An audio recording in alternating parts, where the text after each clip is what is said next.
think outside the box, if you will. I mean, go there, go off campus. Let's think this through. And sure enough, that's where the Mustang was born. When it finally hit, it took the country by storm.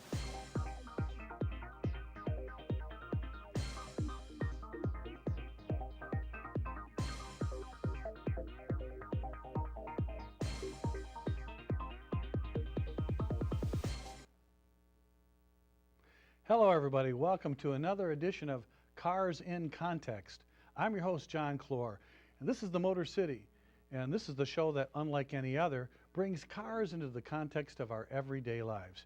You know, we hope we can give you a little bit of education, a little bit of enlightenment, and hopefully, too, some entertainment. But we certainly will not have any apologies for our decidedly Detroit perspective. Today, we've got a very special show and a very special guest. I think you can tell from the shirt I'm wearing what it's going to be about. You know, very few American cars have become something that you'd call iconic. In the history of 100 and some years of building cars, there's only a handful that could be considered icons in this industry. And yet one of them is going to be coming up on a celebration, an anniversary, if you will, of 50 years in the American marketplace. So today, to honor that and to talk about it, we have an expert on one of the cars that we all love, the Ford Mustang. So our guest today is none other than Donald Farr. Donald, welcome to Cars in Context. Good to be here. And welcome to Detroit. I know why you're here through Motor City. Yeah, the gloomy, wet, cold. It's winter. And I left Tampa this morning. Donald is from Florida, so there's a good reason why he came up here, though, and we're going to talk about that reason and all those wonderful things about the Ford Mustang and this fantastic anniversary that's coming up. But before we do that, Donald, first let's find out what's in the news. Okay, so top of the headlines is going to be another one of my favorite topics, Consumer Reports. You know, they have a reliability rating, and of course, they don't do well when they talk about domestics, Donald.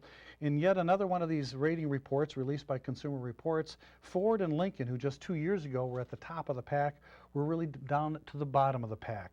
And Toyota returned to be king of the hill. So we've delved a little bit digging around, starting to find out what's the reasoning behind Ford's slide. We find out that it's because of owner concerns with something that's called My Ford Touch, which is their new infotainment system, as well as something that they call dual clutch transmissions, which is really one of the secrets that they have to get 40 miles per gallon on some of their small cars. So these new issues are causing owner concerns, and they show up in these ratings. So the problem is that Ford also had 3 vehicles that normally score very high. They weren't in the ratings at all because these cars were new for 2013, and because there wasn't enough of an owner base and the data wasn't available, they weren't even included. But a subsequent report came out that says, are these really a question of reliability, or is it really just that owners are not unfamiliar with this new technology? It's really calling into question what people concerned with reliability go to Consumer Reports for. So I think finally common sense, Donald, has come into the rating system. It's really not a rating of reliability. These are the guys that still have the 1200 flashing on their VHSs and can't figure out how to use it. This is new technology, so I think it's a little tough for them to learn. Yeah, I get Consumer Reports, and I enjoy it for washing machines and appliances and that sort of thing. And I saw that report and how Ford had dropped. But then I read their explanation and saw why, and it doesn't make sense. It didn't have anything to do with reliability. Absolutely not. So that's something to keep in mind, folks. So Donald, do you have one for us? Yes, I do. Are Hyundai's special edition really news? A recent USA Today story by Chris Woodyard. Oh yeah, we know him. USA Today, yep. Yep. Noted that Hyundai was going to try to draw in younger buyers with a new trick. What's the new trick, Donald? Well, they say it was pioneered by Toyota with its Scion, or is that Scion? I don't know how to pronounce it. Okay. And they want to make a limited run of personalized special edition models. Apparently, Hyundai's announcement that it was going to release a run of Veloster Sport Coupes as the Remix edition. Okay, Remix, yep. Yep. Adding a unique body kit, special alloy wheels, hotter sound system, exterior graphics. They think it's innovative. Oh. Sounds pretty familiar to me. Okay. It was born out of a series of concert and concept car programs that Hyundai put on around the country under the Remix name. Yep, that's how they got the Remix. Okay. But to put this personalization idea into context. Oh, I like that. That's the name of this. Thank you, Donald. Okay. It's nothing new. No. And certainly wasn't invented by Hyundai or Toyota. No, the personalized car? I remember Mustang had special edition Mustangs back from day one, wasn't it? 1964 Indy pace car. Yeah, Coupes. I think the PR guys were having a field day with this, Donald, but no, special edition cars. Mustang was famous for it. I mean, Miatas have been doing it for years. Heck, special editions, when the American car industry first came out, they had coachworks done. This is something that we invented here, so sorry, folks, if you think it came from overseas. It was born in the US of A. Long time ago. Yeah, thank God for that. All right, I got one. Speaking of that, how about Okie Dokie, what's Waku Dokie? And Waku Dokie is a new product buzzword that's coming out of Toyota. Waku Dokie, that's how you say it. Waku Waku Doki Doki. Now, that's what the technical name is. It's really, although this sounds funny to us, Donald, it's something that Akio Toyoda, who's the chairman of Toyota Motors, is quite serious about. Waku Waku Doki Doki is the ability to get your heart racing. Okay? In other words, after years of making what some people would consider automotive appliances, Toyota now wants to make cars that make your heart race, that you can get excited about. They don't want to make appliances anymore, okay? They want to build in personality and excitement to their vehicles. So from now on, the chairman says he's not going to approve any more Toyotas that don't have Waku Waku Doki Doki. Now, it sounds like it came from that song, put your left foot in, put your left foot out, Woki do, or something like that. Anyway, but that also, to me, Donald, takes a page out of the Ford Mustang. When you talk about making a car that has a personal connection with its owners, appliances don't. No, but no, but I don't Mustang, that's kind of been its calling card. I mean, forever. People love to call their Mustang their own nickname, and I mean, to me, that's the personality of Mustang. And you don't see that with Toyota or Nissan or any of those. It's going to be a challenge for those guys. I would think so. Yeah. Okay, you have another one for us. Yes, I do. It's about black wheels becoming all the rage. Oh, Donald. And I can tell you're excited. Oh, I wish you weren't going to say this, but go ahead. Okay, it's a new trend in personalization. Yeah. And it's actually a report out of Ford Motor Company that says some of its customers are really getting into black wheels. The new Boss 302. Yeah, has okay. black wheels. Okay. More and more buyers like the look and think the lack of shiny alloy or chrome adds individuality to the car. I guess some think it gives it a racy look. Ow. I kind of think it makes it look like they forgot to get the disc brake brake dust off. 25% of Ford Flex buyers are opting for black I wheels. can't believe that. And in Los Angeles, there's 50%. Well, of in Flex Los Angeles, buyers. where the trends came from? Yeah, Yeah, 50% of Flex buyers are opting for black wheels. in Los Angeles. Can't believe it. The Focus and F-150 have increasing take rates for black wheels. Okay. And it can run $500 to $700 As an as an option. I don't know if I'd pay that, folks. I don't know what do you think, but black wheels for me, I like shiny alloys. I like chrome wheels. I'm just, maybe call me a traditionalist. I'm not ready for black wheels. Yeah, it reminds me of dirty wheels. Yeah, dirty wheel. Now, I don't want to start another fight with this last one here, but again, we're going to start it. And Lauren Parrott, because we've had this discussion, are women drivers really better drivers?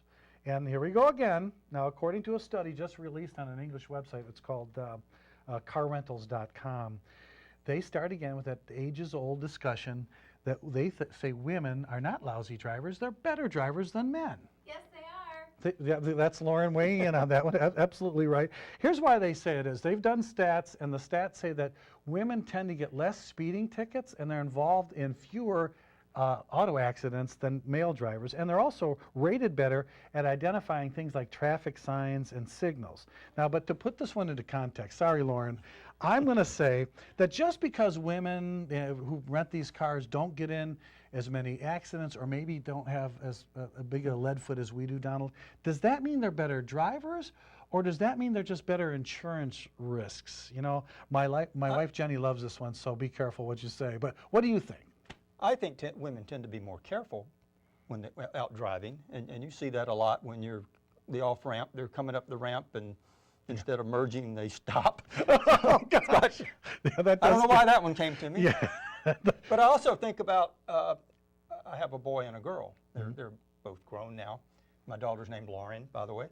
And she was definitely a better driver than my son, Matt. Yeah. My And, son but was a hot dog, hot foot. Lauren had just had the ability to know, but be aware of what was around her. And Matt was like his mom, just was there and didn't know if cars were coming up or red lights or anything. You know, so. Well, everybody in my family was a hot foot, and my sons were all driving too fast. So I'll leave this one to you, the viewers. What do you think? Are women drivers really the better drivers? Well, that's all we have for right now for In the News, but we'll come back with Donald right after this brief message.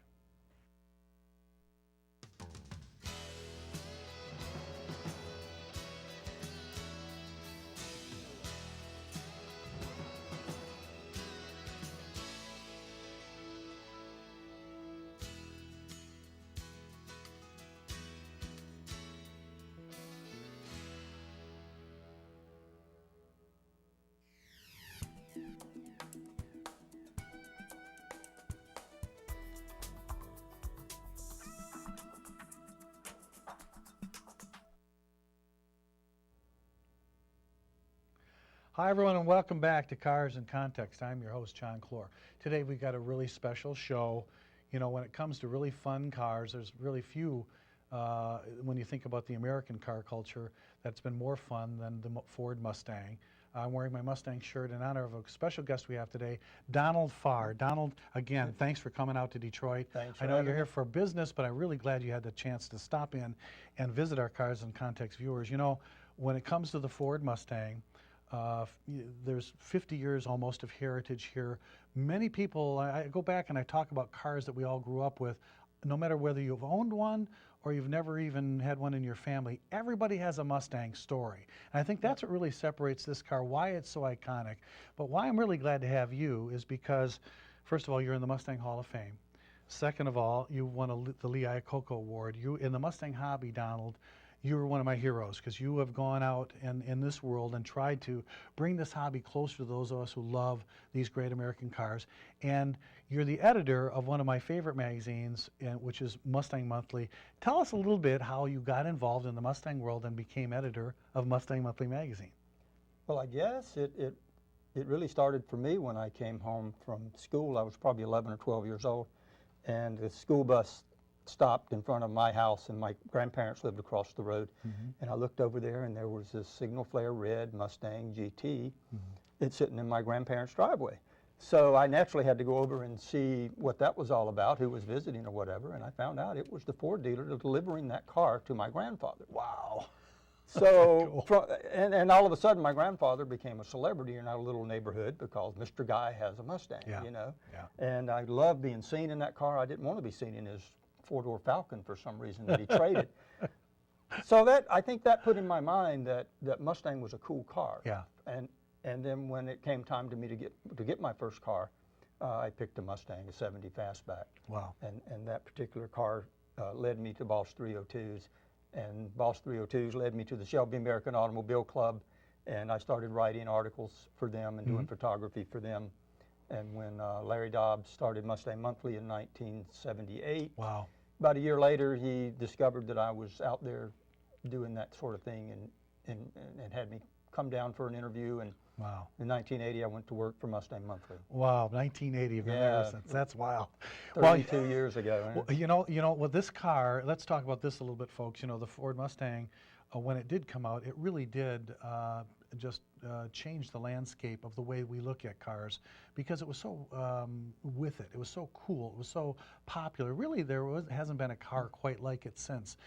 Nothing really took this country the way Mustang did back in 1964. You know, maybe Corvette. Yeah. But Corvette was more of a limited type of car, more expensive. Right. So I remember my hometown, I rarely saw a Corvette. Right. But you saw Mustangs everywhere. I think part of it too, folks, is that the Mustang, being it was a four-place car, it was 4 seats, it was a 2+2. It was meant to be affordable. Fast, fun, and affordable were the mantra that the company put together. It was a car that you could actually buy with front pocket money, not back pocket money.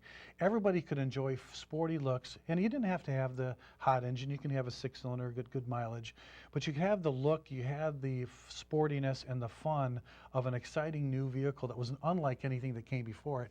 And I think that kind of, a Corvette was a more exclusive car. It was a 2-place car with only 2 seats, more expensive. It was so it was not reachable by the bigger segment of the society. And I think that's what really put Mustang on the map. I think so. You know, it was built off the Falcon, and Right. of course that was done because just for budgetary reasons, they didn't have money in the budget to design a completely new car. And Henry Ford II at the time was still a little miffed about the Edsel. Oh, yeah. I mean, we're talking 1960 when they started Right. talking about doing a sporty two-door, four-seat car. Right, and I think what a lot of people don't really realize, when you got to go back and look at the history of this car. When we talk about the Edsel was one of the most researched cars in American history. That they really spent the money to go out and really take the temperature of the American buying public, and they came up with the Edsel. Of course, we know what happened there as part of my Cars in Context banner. 3 years and gone. Yeah, and the problem is the Mustang, even though Ford has reported that they spent a lot of time and money on research, we have people that used to be on the program that will say that they actually kind of fudged the numbers, because these guys, there's a special committee within the company that were working on this project outside of Ford. They actually would leave Ford Motor Company, go down Michigan Avenue, and go to a hotel, which is no longer standing, and they would have meetings there to talk about this car, because they were told, don't make this car, you don't need it. But these guys are so passionate about a car. We talk about a car that really connects with customers. They were so passionate that they knew if we could just build this thing, it would sell, that they were doing it outside on their own time, and I think, thank goodness they did. This is really a true story of success. Yeah, they realized that the baby boomer generation was starting to come of age, and that was a big group of people. In fact, Don Fry, who I believe was vice president at the time, he told a story about his kids, who were probably teenagers at the time, said, "Dad, your cars are boring. You need something to jazz them up." Right. And at the time, he was secretly working on the Mustang. Yeah, and I think if you ever have a moment, folks, to go in and look a little bit about Mustang history, go see the research and the stories that were done about these guys, Hal Sperlich, and how they sold this idea to Lee Iacocca, and how Lee became the champion. A lot of people just trace the Mustang to Lee, but many people before him, Joe Oros, who recently passed away, who designed it. These guys, they were so passionate about having something that didn't look like your grandmother's car. Now, nothing against you grandmothers out there. We love your cars. It's just that sometimes when you're a teenager, you don't want to drive grandma's car. You want to drive something special. And it's also interesting that another thing that triggered their idea for a sporty car like that was the Corvair.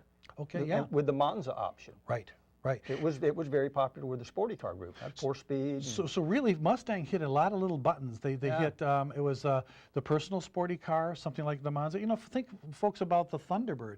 This, to many people, were the poor man's Thunderbird. Something really fine looking and fancy and sporting, but affordable. And I think that's really the story of this car. And then over the years, you know, it got bigger with the muscle car era. We got big blocks put in them.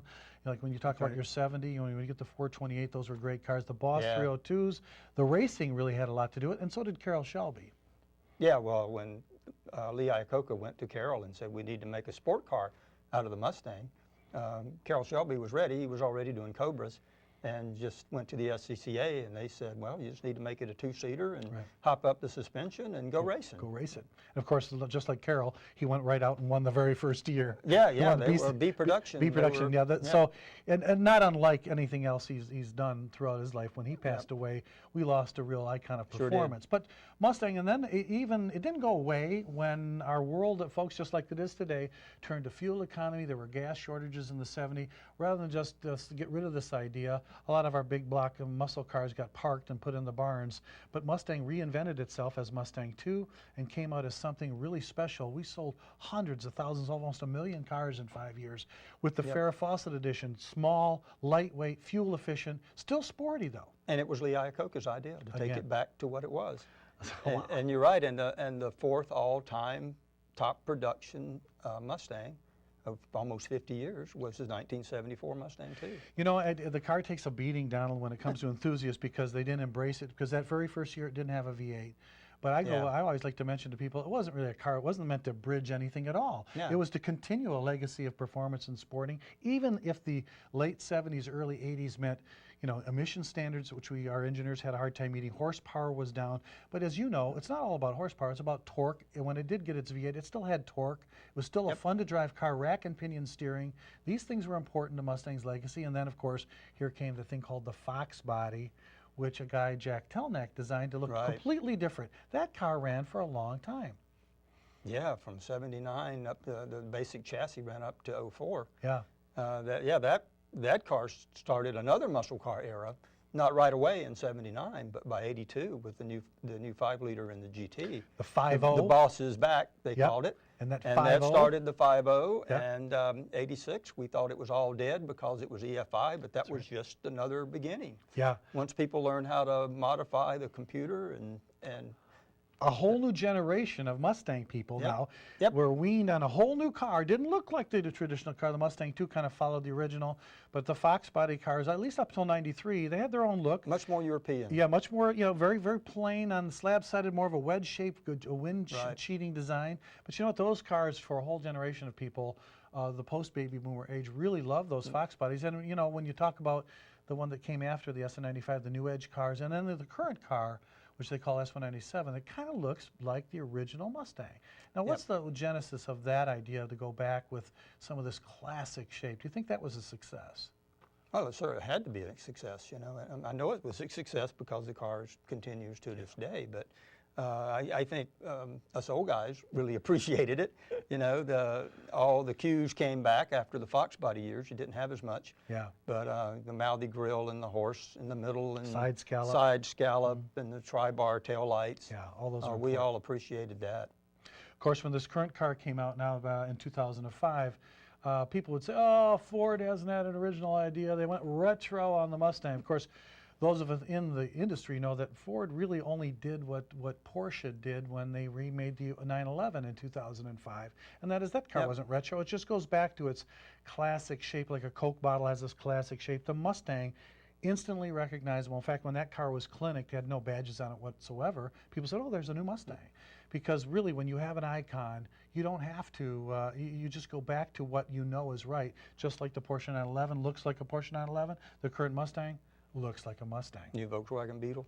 Yeah, right. Yeah, new Challenger. I mean, if the retro has been popular here for several There years. are such things that are Yeah. as classic designs. The baby boomers still rule. Oh yeah. So now we have two cars that I want to talk about. This new Shelby, this new 2013. I know I have a photo here of the Shelby convertible from the auto show. This new Shelby, 662 horsepower out of a supercharged 5.8-liter V8. Donald, nothing in the muscle car era that you bought from the showroom had 662 horsepower. Not even close. I mean, not the Boss 429, not the 428 Cobra Jet, not even the 5 liters, even when they were modified, Right. unless they had a supercharger and were race only. I was down at the long lead in Atlanta earlier this year to drive the 13 Shelby GT500. And what an awesome car. We drove it on the highway, drove it on the interstate, loafs along at like 1,800 RPM at 80 miles an hour. And then you go out and a guy like Evan Smith, editor of Muscle Mustangs, and a drag racer, went out and ran 11.8. Unbelievable. You know, in a car that wasn't even cooled down. Yeah. Making laps with all these press guys, abusing them. He goes out and runs an 11.8 just immediately. You have a beast like the Shelby GT500, and then everybody thought, well, that's it. Ford has really played their last big card. And then what happens for 2012 and again for 2013? They come out with the Boss 302, the car that, let's go back to this Boss 302. Now, I spotted it at the Detroit Auto Show and gotta have it green. Now, a guy who was on the Maverick committee, the insider committee at Ford to look, saw this color. It was called something else, and he said, oh, I gotta have it, I gotta have it. They actually named this after a friend at Ford, Mike Berardi, who named this gotta have it. But Donald, when you have a GT500, why do you need a Boss 302? It's not supercharged engine, it's naturally aspirated. Why did they come out with this Boss 302 again? Well, they wanted a car for the guy who wants to go out to the track, you know, and have some fun on track day and then put his regular tires back on and drive back to the hotel if they're at a away event or back home. It's the real deal, like the original 6970 Boss 302. And the racing heritage of that car is phenomenal. Donald, you have a fabulous book on the Boss 302 that's out now. I know it's on Amazon, folks. It's at your bookstores. I know that we also sell them at Ford Racing. It's a great book, Donald. Congratulations on being the Boss 302 expert. Oh, thank you. And I really think that these cars are super special and will be another collectible. Oh, yeah, special already are. edition. That's right. Already are. But speaking of great cars, folks, now it's time for another great feature we have on Cars in Context. It's time for Pride in My Ride. And this time for Pride in My Ride, we have none other than Donald Farr's very own car. Donald, why don't you tell us a little bit about your ride? Well, remember me telling you a few minutes ago about that signal flare red Mustang coupe that was in my grandfather's I driveway? do. That is the car. Oh my gosh. It stayed in my hometown. My grandfather didn't keep it, but maybe a year or so, and traded it in for a Fairlane. But I kept up with it. I kept watching it. It stayed in my hometown. The local bag boy at the community cash had it, and finally a friend of mine, Tom Mack, who buys and sells classic cars in the Carolinas, called me one day and said, "Your grandfather's old car is for sale." He said, "I'll buy it and hold it for you till you can come get it." So $1,200 later. Oh, you could. Yeah, this was in 1981 or 82. Oh, it was pretty worn out. The paint was faded, and we got it back home and fixed it up a little bit. Pam and I did the interior. A friend painted it in his garage at his house, and that was 25 years ago that we fixed it up. So 2 years ago, I had Merv Rigo at Classic Recreations there in Lakeland, Florida, go through and completely restore the car. I just told him I wanted it. I didn't want a concours car. I wasn't worried about all the numbers matching and all that, but I wanted it to be as much like a new Mustang when my grandfather bought it. Absolutely stunning, Donald. Thank you so much, folks. If you have a car you want featured on Pride My Ride, make sure you send it to John Clor at carsincontext.com. You know, it's time already for viewer mail. Lauren, do we have any viewer mail on this show? Yes, we do. Lauren Parrott from WMTV. Thank you, Lauren. You're welcome. We love to have some viewer mail, and we thank you for sending in your viewer mail. This one comes to us from Matt B. of St. Clair Shores, who watches WMTV on 18T Uverse, Channel 99. Here's the question. John, I saw the show. You and Joe Babias were talking tires. You mentioned purchasing winter tires. Can you explain the difference between winter tires and what other people call snow tires? Yes, Matt, there's a difference. You know, back in the day, we had snow tires because we had mostly rear drive cars. They were very aggressive treaded tires that could grab the snow. Some of them had studs in them up to this part of the country to grab on the ice. And we put them on the back end of the car. But now our tires are so sophisticated. We went to front drive cars. We have softer compounds. Think of a Zamboni machine when on the hockey rinks. They really grab even ice and snow. There's a difference, and they're worth it if you have a rear drive. Donald, do you have one for us? Yes, I do. It's from John R. from Grosse Pointe Woods, who watches Cars in Context on WMTV on Comcast Cable Channel 915. Okay. Dear Cars in Context, I love to go to and watch car cruises, but would really like you to help me settle a disagreement I have with my cruising friends. This would be good. Do you think late model cars should be allowed in a car cruise event, or should cruises be restricted to only the classics, cars that are 25 years old? That's a tough question, older? Donald. I don't know. I mean, I love all the classics, but I think everyone should enjoy a cruise. I agree. Do you? I agree. You know, I don't think they should bring their Scions or things like that, but I do love seeing the new Boss 302s and the new GT500s and even 05 GTs and that have been hopped up, modified a little bit. So if you have a Viper or a Corvette or a Mini Cooper or something special, yeah, something special. An enthusiast car. How about this? Yeah. We'll say if it's an enthusiast car, then it should be in there. But if it's not, then the answer is no. Keep them all. Don't bring your minivan or your pickup truck. Or my Nissan Versa rental car. Okay, right. Donald, I really appreciate you came all the way from Florida. I know you're here from Florida. You're researching your new book on the Mustang 50th anniversary. We'll have to have you back when the Mustang hits 50. We'll talk about the iconic status of that car and the celebration that's going to happen here and across the country, really. Thank you so much for joining us on Cars in Context. Folks, we're already out of time. Can you believe it? We went down the road already. We want you to make sure that you tune in on Cars in Context next time because we want you to know that knowledge is power with cars and like anything else. So, Donald, again, thank you. Join us next time. I'm your host, John Clor, and thanks for watching.